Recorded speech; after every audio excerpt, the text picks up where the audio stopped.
Wow, I wish you could have been with us the last 3 days. Lynette and I had the privilege of going on a tour of northern Greece.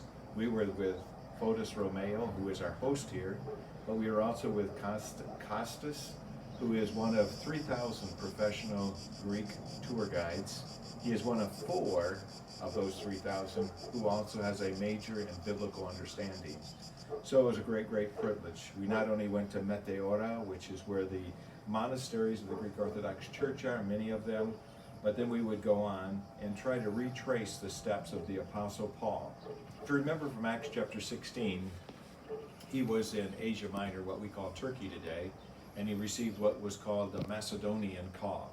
Northern Greece was the land of the Macedonians. It's the land where the Alexander the Great and his father Philip had come from. They were the Macedonians. And Paul had been, according to Acts chapter 16, in Asia Minor, and the Spirit of God restrained him from continuing to evangelism there in Asia Minor, and he received the Macedonian call. He took a ship across the Aegean Sea, landed in the city of Neapolis. We had the privilege of staying there that night in what is today Kavala or Neapolis, and the next morning we got to retrace some of his steps.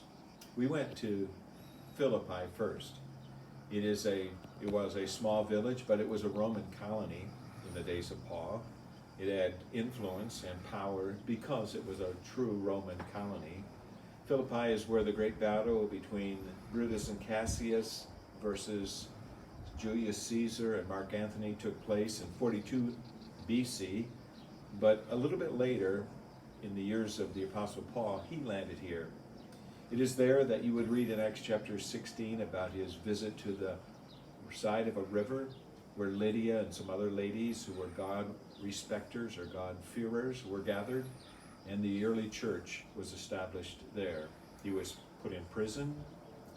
He was freed from prison by the movement of the Spirit of God and the earthquake that took place there. So you have everything from Lydia, the seller of purple, to a demon-possessed girl, to the Philippian jailer who have come to know Christ and believed on the Lord Jesus Christ there.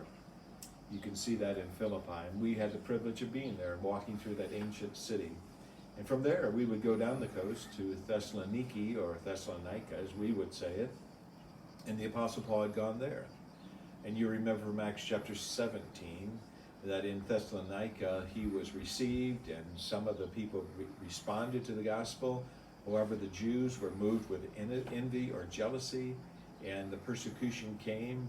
And at the house of Jason, there was a great disruption.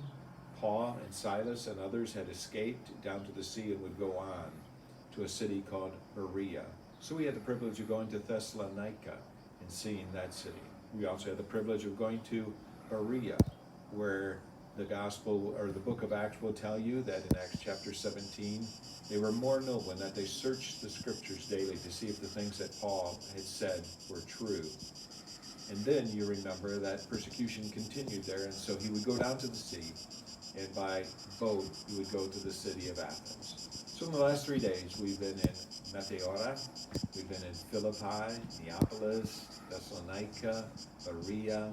We'd also get to see the place where the marathon took place, as you remember from Greek history, and we got to see the place where the 300 held off the great Persian army. So we got to see many, many things, and I trust in the videos that will be attached, you will come to see some of the things that we got to see in those places.